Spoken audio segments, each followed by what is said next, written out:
नमस्कार। आज हम एक जबरदस्त सफर पे निकल रहे हैं। सोचिए, करीब 200 साल का इतिहास। हाँ, काफी लंबा और अहम दौर रहा है ये। बिल्कुल। कैसे मतलब भाप के इंजन ने दुनिया बदल दी, फिर कैसे देशों के बीच की वो खींचतान उसने भयानक लड़ाइयां करवा दी, और कैसे आखिर में सबने एक तरह से शांति बनाए रखने का एक तरीका निकालने की कोशिश की। हमारे पास जो जानकारी है वो इसी दौर की कहानी बताती है।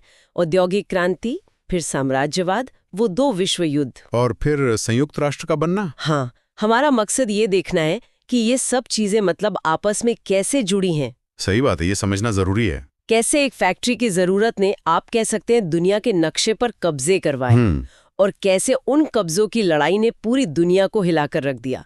तो चलिए इस गुत्थी को सुलझाते हैं। नमस्ते। बिल्कुल, हम देख रहे हैं कि कैसे करीब 1750 से 1950 के बीच, मतलब ये 200 साल, दुनिया पूरी तरह बदल गई। पूरी तरह से। तकनीक ने ऐसी छलांग लगाई जो पहले कभी नहीं देखी गई थी। हाँ। देशों की ताकत का पलड़ा इधर से उधर हुआ, बड़े पैमाने पर संघर्ष हुए, करोड़ों लोगों ने जंग की तबाही झेली। और हाँ, आज हम जिस अंतर्राष्ट्रीय व्यवस्था को देखते हैं उसकी नींव भी इसी दौर में रखी गई। तो शुरुआत करते हैं औद्योगिक क्रांति से। ये कहानी ब्रिटेन में शुरू होती है ना, करीब 1750 के आसपास। हाँ, मोटे तौर पर वहीं से। ये वो बदलाव था जब हाथ से बनने वाले सामान की जगह मशीनों ने ले ली। बिल्कुल, और लोग गांवों से शहरों की तरफ जाने लगे काम के लिए। हाँ, खेतों से उठकर फैक्ट्रियों में।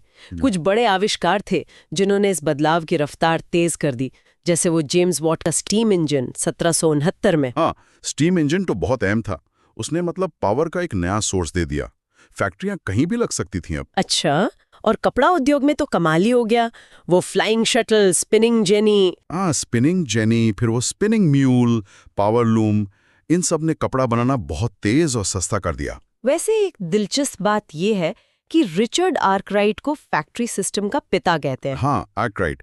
उन्होंने सिर्फ मशीनें नहीं लगाईं, बल्कि वो पूरा सिस्टम बनाया। मतलब मजदूरों को एक जगह लाना, उनसे तय घंटे काम करवाना।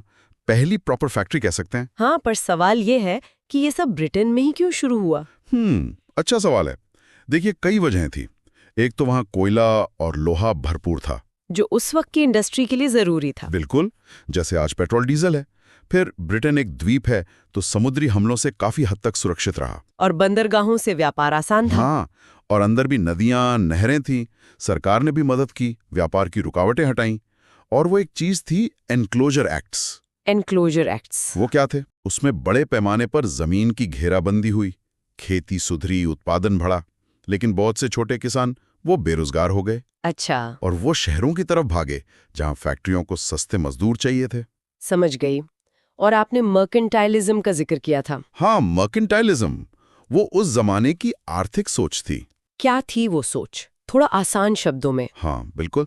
मर्केंटाइलिज्म का सीधा सा मतलब था कि देश की दौलत सोने चांदी से है, और वो तभी बढ़ेगी जब आप सामान बाहर ज्यादा बेचें और खरीदें कम। मतलब एक्सपोर्ट ज्यादा, इंपोर्ट कम। अच्छा, तो इसी सोच ने ब्रिटेन को उद्योग बढ़ाने और बाजार ढूंढने पर जोर दिया। एकदम सही। और सिर्फ फैक्ट्रियां ही नहीं, खेती, ट्रांसपोर्ट, सब कुछ बदल गया। हाँ, खेती में नई मशीनें आईं, जैसे वो जेथरो टूल की सीड ड्रिल, उत्पादन बढ़ा। और ट्रांसपोर्ट में रेलगाड़ी। हाँ, जॉर्ज स्टीफनसन का पहला स्टीम लोकोमोटिव 1814 में। फिर 1825 में पहली प्रॉपर रेलवे लाइन, स्टॉकटन से डार्लिंगटन। सही। और भाप वाले जहाज में, पहले लकड़ी के, फिर लोहे के। और कम्युनिकेशन में टेलीग्राफ आया, फिर टेलीफोन। दुनिया छोटी होने लगी। कोयला और लोहे का उत्पादन भी बहुत बढ़ गया होगा। हाँ, अब्राहम डार्वी ने कोक से लोहा पिघलाना शुरू किया, हेनरी कॉट ने पिटवा लोहा बनाया। लेकिन हाँ, ये भी सच है कि कोयला खदानों में हालत बहुत खराब थी। बहुत खतरनाक काम था, खासकर बच्चों के लिए। उफ। और ये क्रांति सिर्फ ब्रिटेन में नहीं रुकी, फैली भी। हाँ, जैसे सैमुअल स्लेटर थे, वो तकनीक अमेरिका ले गए, फिर फ्रांस, जर्मनी। धीरे धीरे पूरे यूरोप और फिर दुनिया में औद्योगिकरण होने लगा। एक चीज बढ़ती तो बाकी चीजें भी साथ में बढ़ती होंगी। बिल्कुल, जैसे कपड़ा उद्योग बढ़ा तो रंगाई, छपाई, ब्लीचिंग, ये सब बढ़े। लेकिन इस चमक दमक का एक स्याह पहलू भी था। आपने खदानों का जिक्र किया, फैक्ट्रियों में भी हालात अच्छे नहीं थे शायद। बिल्कुल नहीं। शहर तो बढ़ गए, लोग गांव छोड़कर आ गए, लेकिन रहने की जगहें बहुत खराब थीं। भीड़ भाड़, गंदगी। और काम करने की जगह? वो भी। फैक्ट्रियों में 12-14 घंटे काम आम बात थी। बाप रे। तनख्वाह बहुत कम, खासकर औरतों और बच्चों की। और फैक्ट्रियां असुरक्षित थीं, हवा नहीं, रोशनी नहीं, शोर, गंदगी, एक्सीडेंट का खतरा। बहुत मुश्किल दौर रहा होगा मजदूरों के लिए। हाँ बिल्कुल। और इसी माहौल ने 2 नए वर्ग पैदा किए। एक तरफ वो फैक्ट्री और मशीन के मालिक, पूंजीपति। हाँ, उनका दबदबा बढ़ा, बैंकिंग सिस्टम भी मजबूत हुआ होगा। बिल्कुल। और दूसरी तरफ इन हालात से तंग आकर मजदूर, उन्होंने भी अपने हक के लिए आवाज उठानी शुरू की। अच्छा, यहीं से ट्रेड यूनियन वगैरह शुरू हुए? हाँ, यहीं से ट्रेड यूनियनों का जन्म हुआ, अपने अधिकारों के लिए लड़ने के लिए। और यहीं से कहानी साम्राज्यवाद की तरफ मुड़ती है ना? एकदम सही जगह पकड़ा आपने। मतलब इन नई फैक्ट्रियों को लगातार कच्चा माल चाहिए था, कपास, रबर, कोयला, लोहा, और फिर जो माल बनता उसे बेचने के लिए नए बाजार भी। बिल्कुल, यही जरूरतें थीं साम्राज्यवाद के पीछे। साम्राज्यवाद मतलब किसी दूसरे देश की राजनीति और अर्थव्यवस्था पर अपना दबदबा कायम करना। और उपनिवेशवाद। उपनिवेशवाद इसी का एक तरीका है, दूसरे देशों पर सीधे कब्जा करके उन्हें अपने फायदे के लिए इस्तेमाल करना, उन्हें निर्भर बनाना। और निशाना बने एशिया और अफ्रीका। क्यों? क्योंकि वहां कुदरती संसाधन बहुत थे, मिनरल्स, खेती की जमीन, सब कुछ। लेकिन उस वक्त वो सैनिक और औद्योगिक तौर पर कमजोर माने जाते थे। तो कब्जा करना आसान लगा। हाँ, और नई टेक्नोलॉजी ने मदद की। स्टीमशिप, रेलवे, टेलीग्राफ, इनसे दूर के इलाकों पर कंट्रोल रखना और उनसे माल लाना ले जाना आसान हो गया। सिर्फ जरूरतें ही नहीं थी, शायद कुछ और भी वजह थी। मैंने वो श्वेत व्यक्ति का बोझ जैसी बातों के बारे में पढ़ा है। हाँ, वो भी एक बड़ा फैक्टर था। यूरोप में एक अजीब नस्ली सोच फैली कि वो लोग बेहतर हैं। अच्छा। और बाकी दुनिया के पिछड़े लोगों को सभ्य बनाना उनकी जिम्मेदारी है। ये व्हाइट मैन्स बर्डन का आइडिया। ये तो कब्जे का बहाना ज्यादा लगता। हाँ, काफी हद तक वही था। इसके अलावा यूरोप में राष्ट्रवाद भी जोरों पर था। इटली, जर्मनी जैसे नए देश बने थे, वो उपनिवेशों को अपनी ताकत और शान दिखाने का जरिया मानते थे। और वो पुराने खोजकर्ता तो थे ही, कोलंबस, वास्को डी गामा, उन्होंने रास्ता तो दिखाई दिया था। अफ्रीका का तो बहुत बुरा हाल हुआ इस दौर में, उसे अंध महाद्वीप कहते थे। हाँ, और फिर उस पर यूरोपीय देशों की नजर पड़ी। पहले तो वो सिर्फ तटों तक सीमित थे, व्यापारिक चौकियां थी उनकी, किले वगैरह। हाँ, लेकिन 1880 के बाद तो जैसे होड़ मच गई। इसे स्क्रैम्बल फॉर अफ्रीका कहते हैं। अफ्रीका के लिए दौड़, किस चीज के लिए? संसाधन, हाथी दांत, सोना, हीरे, लकड़ी, और बाद में रबर, कॉपर वगैरह। और हाँ, अपनी ताकत दिखाने के लिए भी। कौन कौन से देश थे इसमें? फ्रांस ने उत्तर और पश्चिम अफ्रीका में बड़ा हिस्सा लिया। ब्रिटेन ने पश्चिम, दक्षिण और पूर्व में नाइजीरिया, साउथ अफ्रीका, मिस्र। बेल्जियम ने कॉन्गो लिया। जर्मनी, पुर्तगाल, इटली, सब ने अपने अपने हिस्से बांट लिए। मतलब पूरा अफ्रीका बंट गया लगभग 1914 तक सिर्फ लाइबेरिया और इथियोपिया ही आज़ाद बचे थे, और इथियोपिया पर भी बाद में इटली ने कब्जा कर लिया था। और वो भयानक दास व्यापार, उसका क्या? हाँ, दास व्यापार तो साम्राज्यवाद से भी पहले शुरू हो गया था, पर इसी दौर में वो अपने चरम पर पहुंचा और फिर खत्म भी हुआ, लेकिन सदियों तक चला। अंदाजा है कि 16वीं से 19वीं सदी के बीच 1.5 करोड़ से ज्यादा अफ्रीकी लोगों को गुलाम बनाकर अमेरिका भेजा गया। 1.5 करोड़, ये तो बहुत बड़ा आंकड़ा है। हाँ, और लाखों तो रास्ते में ही मर गए। जहाजों में जानवरों की तरह भरा जाता था उन्हें। लिस्बन में तो बाकायदा गुलामों का बाजार लगता था।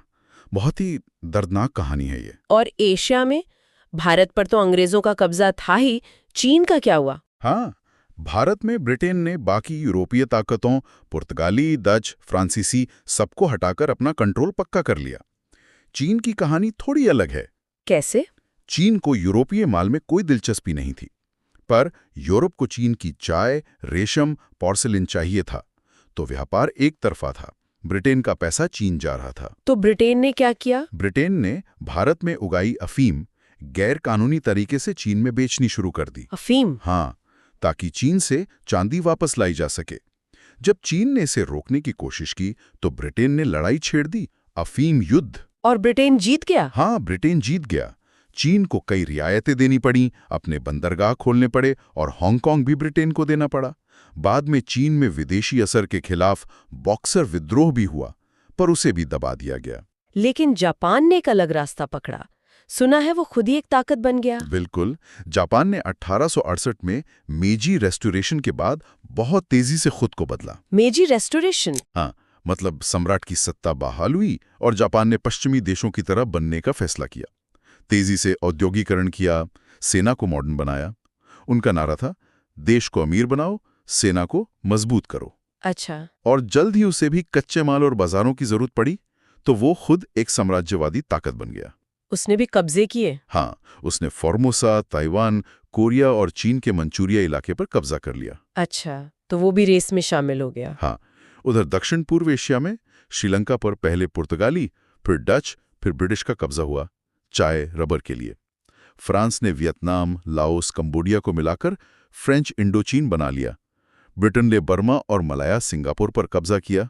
कोई बचा भी था? थाईलैंड, जिसे तब सियाम कहते थे, वो फ्रांस और ब्रिटेन के बीच एक बफर स्टेट की तरह आजाद रह गया। तो कुल मिलाकर इस साम्राज्यवाद का असर क्या हुआ उपनिवेशों पर? आपने कहा संसाधन लूटे गए। हाँ, असर बहुत गहरा और ज्यादातर नकारात्मक था। स्थानीय उद्योग धंधे चौपट हो गए। जैसे भारत का कपड़ा उद्योग। बिल्कुल। भारत जो कपड़ा एक्सपोर्ट करता था, वो अब सिर्फ कच्चा माल जैसे कपास एक्सपोर्ट करने लगा और ब्रिटेन का बना महंगा कपड़ा खरीदने पर मजबूर हो गया। आर्थिक लूट हुई मतलब? हाँ, आर्थिक लूट, संसाधनों का शोषण और नस्लीय भेदभाव तो था ही। दक्षिण अफ्रीका में रंग भेद, अपार्थाइड का सिस्टम शुरू हुआ। बर्बादी पूरी चौपट हो गई। लोगों का आत्मसम्मान खत्म करने की कोशिश हुई। लेकिन क्या कुछ अच्छा भी हुआ, अनजाने में ही सही? हाँ, कुछ चीजें हुई जिन्हें सकारात्मक कहा जा सकता है, हालांकि वो उनके अपने फायदे के लिए थीं। जैसे आधुनिक ट्रांसपोर्ट और कम्युनिकेशन आया, रेलवे, सड़कें, डाकतार, पश्चिमी शिक्षा, विज्ञान का परिचय हुआ, और सबसे बड़ी बात, इसी गुलामी और शोषण के खिलाफ लोगों में राजनीतिक चेतना जगी, राष्ट्रवाद की भावना पैदा हुई, जिसने बाद में आजादी की लड़ाई को जन्म दिया। और यही सब, मतलब ये देशों की आपसी होड़, ये पहले विश्व युद्ध का कारण बनी। हाँ, बिल्कुल। ये जो साम्राज्यवाद की दौड़ थी, खासकर अफ्रीका और एशिया में, इसने यूरोपीय ताकतों के बीच दुश्मनी बढ़ा दी थी। अब दुनिया में बांटने के लिए ज्यादा कुछ बचा नहीं था। तो अब यूरोप में ही तनाव बढ़ने लगा। हाँ, जर्मनी बहुत तेजी से औद्योगिक और सैनिक ताकत बन रहा था। उसकी नौसेना ब्रिटेन के लिए सीधी चुनौती थी। उसने बड़े बड़े जंगी जहाज इम्पेरेटर क्लास बनाए, कील नहर बनाई, बर्लिन से बगदाद तक रेलवे लाइन बनाने की योजना बनाई। ये सब ब्रिटेन को पसंद नहीं आ रहा था। तो ये सिर्फ जर्मनी बनाम ब्रिटेन की बात थी? नहीं नहीं, फ्रांस भी जर्मनी से बदला लेना चाहता था पुराने युद्ध की हार का। रूस और ऑस्ट्रिया हंगरी बाल्कन में अपना दबदबा चाहते थे। इटली भी अफ्रीका में हाथ पैर मार रहा था, त्रिपोली पर कब्जा किया। जापान एशिया में फैल रहा था। अमेरिका भी एक बड़ी ताकत बन रहा था और वो दुनिया भर में व्यापार की आजादी चाहता था। मतलब सबकी अपनी अपनी महत्वाकांक्षाएं थी। और इसी चक्कर में वो गुट बन गए, ट्रिपल अलायंस और ट्रिपल एंटेंट। एकदम सही। 1882 में जर्मनी, ऑस्ट्रिया हंगरी और इटली ने मिलकर ट्रिपल अलायंस बनाया। इसके जवाब में धीरे धीरे फ्रांस, रूस और ब्रिटेन करीब आए और 1907 तक उनका ट्रिपल इंटेंट बन गया। तो पूरा यूरोप दो दुश्मन खेमों में बट गया। हाँ, और इससे शक और बढ़ा। फिर शुरू हुई हथियारों की होड़। हर देश अपनी सेना और नौसेना को मजबूत करने में लग गया। माहौल बहुत तनाव वाला हो गया था। और वो बाल्कन वाला मामला क्या था? सुना है वहीं से चिंगारी भड़की थी। हाँ, बाल्कन को यूरोप का पाउडर केग यानी बारूद का ढेर कहा जाता था। वहां ऑटोमन तुर्क साम्राज्य कमजोर हो रहा था और ऑस्ट्रिया हंगरी और रूस दोनों अपना असर बढ़ाना चाहते थे। और वहां के लोग? वहां स्लाव नस्ल के लोग भी थे, जैसे सर्ब लोग। वो सर्बिया के नेतृत्व में एकजुट होकर आजाद होना चाहते थे। इसे पैनस्लाव आंदोलन कहते थे और रूस इसका समर्थन करता था। और ऑस्ट्रिया को ये पसंद नहीं था? बिल्कुल नहीं। ऑस्ट्रिया हंगरी एक बहुनस्ली साम्राज्य था। उसे डर था कि यह आंदोलन उसके साम्राज्य को तोड़ देगा। उसने 1908 में बोस्निया हर्जेगोविना पर कब्जा भी कर लिया था, जहां काफी सर्ब आबादी थी।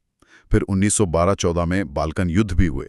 माहौल बहुत गर्म था। तो फिर वो घटना हुई राजकुमार की हत्या वाली। हाँ, वो आखिरी चिंगारी थी। 28 जून 1914 को ऑस्ट्रिया हंगरी के राजकुमार आर्कड्यूक फ्रांस फर्डिनांड अपनी पत्नी के साथ साराजेवो, बोस्निया की राजधानी, के दौरे पर थे। वहां एक सर्बियाई राष्ट्रवादी युवक गैव्रिलो प्रिंसिप ने उनकी हत्या कर दी। और बस ऑस्ट्रिया ने सर्बिया को एक बहुत सख्त अल्टीमेटम दिया, जिससे सर्बिया पूरी तरह मान नहीं सकता था। तो ऑस्ट्रिया ने सर्बिया पर हमला बोल दिया। रूस सर्बिया की मदद के लिए आया, जर्मनी ऑस्ट्रिया की मदद के लिए आया और उसने रूस और फ्रांस के खिलाफ युद्ध छेड़ दिया। जर्मनी ने बेल्जियम पर हमला किया तो ब्रिटेन, फ्रांस और बेल्जियम की मदद के लिए जर्मनी के खिलाफ युद्ध में कूद पड़ा और देखते ही देखते वो सारे गुट वाले देश एक दूसरे से लड़ने लगे। और ये लड़ाई कोई छोटी मोटी लड़ाई नहीं थी, इसे महायुद्ध या द ग्रेट वॉर कहा गया। बिल्कुल। अगस्त 1914 से नवंबर 1918 तक 4 साल से ज्यादा चला ये युद्ध। इसमें करोड़ों सैनिक लड़े। मार्न, वर्दुन, सोम, जटलैंड जैसी भयानक लड़ाइयां हुई। और नए हथियार भी इस्तेमाल हुए। हाँ, पहली बार इतने बड़े पैमाने पर मशीन गन का इस्तेमाल हुआ, जिससे बचना बहुत मुश्किल था। जहरीली गैस छोड़ी गई। जहरीली गैस? हाँ, तरल आग, पनडुब्बियां, जर्मन यू बोट, टैंक, हवाई जहाज सब इस्तेमाल हुए। जमीन पर खाइयां खोदकर लड़ाई लड़ी गई, ट्रेंच वॉरफेयर। नौसेना ने एक दूसरे की नाकाबंदी की। शहरों पर हवाई हमले भी हुए। बहुत भयानक रहा होगा। युद्ध का रुख कब बदला? 1917 एक अहम साल था। 2 बड़ी बातें हुई। एक, अमेरिका मित्र राष्ट्रों ब्रिटेन, फ्रांस, रूस आदि की तरफ से युद्ध में शामिल हो गया। अमेरिका क्यों शामिल हुआ? कई कारण थे। जर्मन पनडुब्बियों ने अमेरिकी जहाज डुबो दिए थे, जिसमें लुसिटानिया भी था। अमेरिका ने मित्र राष्ट्रों को बहुत कर्ज दे रखा था। उसे डर था कि अगर वो हार गए तो पैसा डूब जाएगा। और जर्मनी की बढ़ती ताकत से भी उसे खतरा महसूस हो रहा था। और दूसरी बड़ी बात? दूसरी बात, रूस में अक्टूबर क्रांति हुई और लेनिन सत्ता में आए। नई कम्युनिस्ट सरकार ने युद्ध से हटने का फैसला किया और 1918 में जर्मनी के साथ एक अलग संधि कर ली। तो रूस बाहर हो गया। फिर युद्ध खत्म कैसे हुआ? अमेरिका के आने से मित्र राष्ट्रों को बहुत ताकत मिली। उधर जर्मनी और उसके साथी देश थक चुके थे। उनके संसाधन खत्म हो रहे थे। 1918 में मित्र राष्ट्रों ने बड़े हमले किए। जर्मनी के साथी बुल्गारिया, तुर्की, ऑस्ट्रिया, हंगरी एक एक करके हार मानने लगे। जर्मनी में भी अंदरूनी हालत खराब हो गए। नौसेना में विद्रोह हो गया, लोग सड़कों पर उतर आए। जर्मन सम्राट देश छोड़कर भाग गए और नई सरकार बनी, जिसने 11 नवंबर 1918 को युद्धविराम संधि पर दस्तखत कर दिए। युद्ध खत्म हुआ, लेकिन तबाही, उसका अंदाजा लगाना भी मुश्किल है। हाँ, तबाही बहुत बड़ी थी। अंदाजा है कि करीब 1 करोड़ सैनिक और उतने ही आम नागरिक मारे गए। लाखों घायल और अपाहिज हुए। संपत्ति का भारी नुकसान हुआ। देशों की अर्थव्यवस्थाएं तबाह हो गई। अनुमान है कि युद्ध पर 180 अरब डॉलर से ज्यादा खर्च हुए थे। सामाजिक तनाव बढ़ा, बेरोजगारी फैली। और फिर वो वर्साई की संधि हुई। हाँ, 1919 में पेरिस के पास वर्साई महल में विजेता देशों, खासकर ब्रिटेन, फ्रांस, अमेरिका, इटली ने जर्मनी के साथ संधि की। इस संधि में सारा दोष जर्मनी पर डाल दिया गया। सारा दोष जर्मनी पर? हाँ, उस पर भारी युद्ध हर्जाना लगाया गया। उसकी जमीनें छीन ली गईं। अल्सिस लोरेन फ्रांस को वापस मिला। राइनलैंड को गैर फौजी क्षेत्र बना दिया गया। सार घाटी का कोयला फ्रांस को दे दिया गया। उसके सारे उपनिवेश छीन लिए गए। और फौज बहुत छोटी कर दी गई। सिर्फ 1 लाख सैनिक। पनडुब्बी और हवाई फौज रखने पर रोक लगा दी गई। बड़े जंगी जहाज भी नहीं रख सकता था। यह संधि जर्मनी पर थोपी गई थी और इसे बहुत कठोर और अपमानजनक माना गया। तो इसने तो शांति की जगह शायद नफरत के बीज बो दिए। बिल्कुल। इसी संधि ने जर्मनी में बदले की भावना पैदा की, जो आगे चलकर हिटलर के उभार और दूसरे विश्व युद्ध का एक बड़ा कारण बनी। और बाकी हारे हुए देशों के साथ भी संधियां हुई। हाँ, ऑस्ट्रिया के साथ सेंट जर्मेन की संधि हुई, जिससे ऑस्ट्रिया हंगरी साम्राज्य टूट गया। हंगरी अलग देश बन गया और ऑस्ट्रिया बहुत छोटा रह गया। ऑटोमन साम्राज्य के साथ सेवरिस की संधि हुई, जिससे वो भी टूट गया। उसके अरब इलाकों को ब्रिटेन और फ्रांस ने मैंडेट के तौर पर आपस में बांट लिया। फिलिस्तीन और मेसोपोटामिया, इराक ब्रिटेन को, सीरिया फ्रांस को। तो दुनिया का नक्शा ही बदल गया इस युद्ध के बाद? हाँ, बहुत बड़े बदलाव आए। रूस में रोमानोव, जर्मनी में होहेंजोलर्न, ऑस्ट्रिया हंगरी में हैब्सबर्ग जैसे पुराने राजवंश खत्म हो गए। जर्मनी और तुर्की में गणतंत्र बने। कई नए देश बने। Czechoslovakia, Yugoslavia. हंगरी आजाद हुआ। बाल्टिक देश इस्टोनिया, लातविया, लिथुआनिया, फिनलैंड रूस से अलग होकर आजाद हो गए। रोमानिया और पोलैंड का इलाका बढ़ गया। और ताकत का संतुलन? यूरोप का दबदबा खत्म होने लगा। अमेरिका और नया बना सोवियत संघ, यूएसएसआर, दुनिया की नई महाशक्तियों के रूप में उभरे। और उपनिवेशों में आजादी के आंदोलन और मजबूत हो गए। और वो लीग ऑफ नेशंस, वो कब बनी? हाँ, युद्ध के बाद शांति बनाए रखने के लिए अमेरिकी राष्ट्रपति वुड्रो विल्सन ने अपने 14 सूत्रीय कार्यक्रम में एक अंतर्राष्ट्रीय संगठन का प्रस्ताव रखा था। उसी के आधार पर 1920 में लीग ऑफ नेशंस राष्ट्र संघ की स्थापना हुई। उसका मकसद क्या था? मकसद था अंतर्राष्ट्रीय शांति और सुरक्षा बनाए रखना, देशों के बीच सहयोग बढ़ाना और भविष्य में युद्धों को रोकना। लेकिन जैसा आपने कहा, ये कोशिश ज्यादा कामयाब नहीं हो पाई। जब इटली ने इथियोपिया पर हमला किया या जापान ने मंचूरिया पर, तो लीग कुछ खास नहीं कर पाई। तो मतलब पहले विश्व युद्ध के बाद का दौर भी शांत नहीं था, बल्कि शायद और ज्यादा अस्थिर हो गया। हाँ, 1919 से 1939 के बीच का दौर काफी उथल-पुथल भरा था। एक तरफ युद्ध की तबाही और आर्थिक मुश्किलें थीं, दूसरी तरफ नई विचारधाराएं जोर पकड़ रही थीं। जैसे कि फासीवाद और नाजीवाद। बिल्कुल। ये लोकतंत्र और समाजवाद दोनों के खिलाफ एक प्रतिक्रिया थी। ये तानाशाही विचारधाराएं थीं जो राष्ट्रीय गौरव, व्यवस्था और ताकतवर नेता का वादा करती थीं। ये कहाँ पनपी? इटली में बेनेटो मुसोलिनी के नेतृत्व में फांसीवाद आया। वो 1922 में सत्ता में आए और फिर तानाशाह बन गए। उन्होंने युद्ध के बाद इटली की समस्याओं और लीग ऑफ नेशंस की कमजोरी को भुनाया। और जर्मनी में? जर्मनी में एडोल्फ हिटलर और उसकी नाजी पार्टी। हिटलर ने वर्साय संधि के अपमान का बदला लेने, जर्मनी को फिर से महान बनाने और सारी समस्याओं के लिए यहूदियों और कम्युनिस्टों को जिम्मेदार ठहराने का वादा किया। आर्थिक संकट और राष्ट्रीय अपमान ने उसे सत्ता तक पहुंचने में मदद की। और भी देशों में तानाशाही आई? हाँ, हंगरी, रोमानिया, पुर्तगाल, स्पेन, कई जगह तानाशाही सरकारें बनी। इन्हें अक्सर पुराने जमींदार और उद्योगपति वर्ग का समर्थन मिलता था, जिन्हें समाजवाद या कम्युनिस्ट क्रांति का डर था। और बाकी दुनिया में क्या चल रहा था इस दौरान? ब्रिटेन, फ्रांस, अमेरिका, सोवियत संघ? ब्रिटेन और फ्रांस में भी आर्थिक संकट था, लेकिन वहां लोकतंत्र कायम रहा।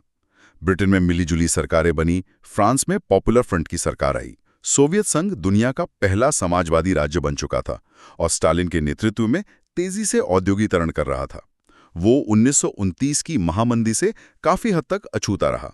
महामंदी 1929 की? हाँ, अमेरिका में शेयर बाजार क्रैश हो गया और फिर भयानक आर्थिक मंदी आई, जिसका असर पूरी दुनिया पर पड़ा।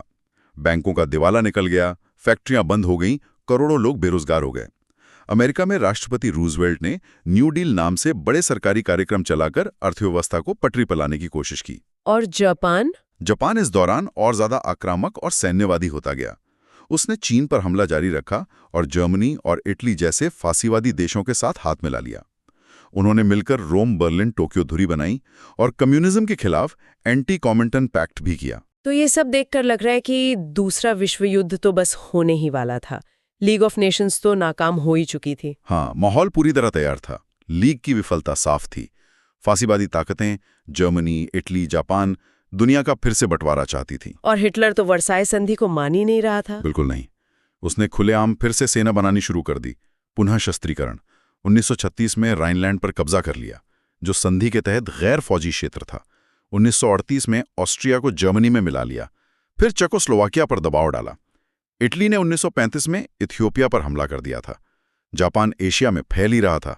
और पश्चिमी देश क्या कर रहे थे? Britain, France? वो तुष्टीकरण की नीति अपना रहे थे। तुष्टीकरण मतलब अपीजमेंट? हाँ। वो क्यों? हाँ, अपीजमेंट। वो हिटलर और मुसलिनी की मांगों को मानकर उन्हें शांत रखने की कोशिश कर रहे थे। उन्हें उम्मीद थी कि शायद इससे युद्ध टल जाएगा।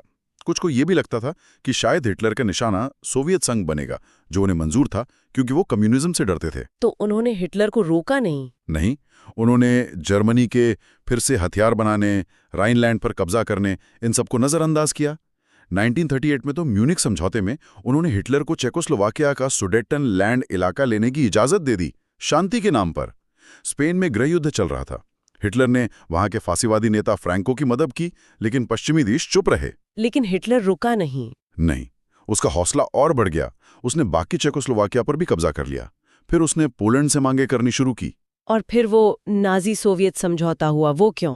हाँ, अगस्त 1939 में अचानक हिटलर और स्टालिन ने एक दूसरे पर हमला न करने का समझौता कर लिया।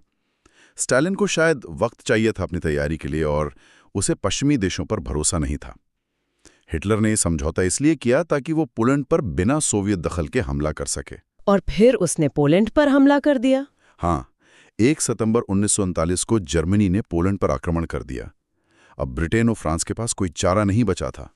उन्होंने जर्मनी को अल्टीमेटम दिया और जब वो नहीं माना तो 3 सितंबर 1939 को ब्रिटेन और फ्रांस ने जर्मनी के खिलाफ युद्ध की घोषणा कर दी और इस तरह दूसरा विश्व युद्ध शुरू हो गया। और दूसरा विश्व युद्ध वो तो पहले से भी ज्यादा भयानक था। हाँ, इतिहास का सबसे विनाशकारी युद्ध।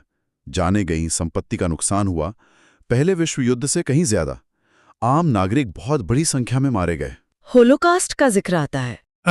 हिटलर के शासन में जर्मनी और उसके कब्जे वाले इलाकों में करीब 6 लाख यहूदियों और लाखों अन्य लोगों जैसे रोमा, जिप्सी, समलैंगिक, राजनीतिक विरोधी का योजनाबद्ध तरीके से कत्लेआम किया गया। इसे होलोकॉस्ट कहते हैं।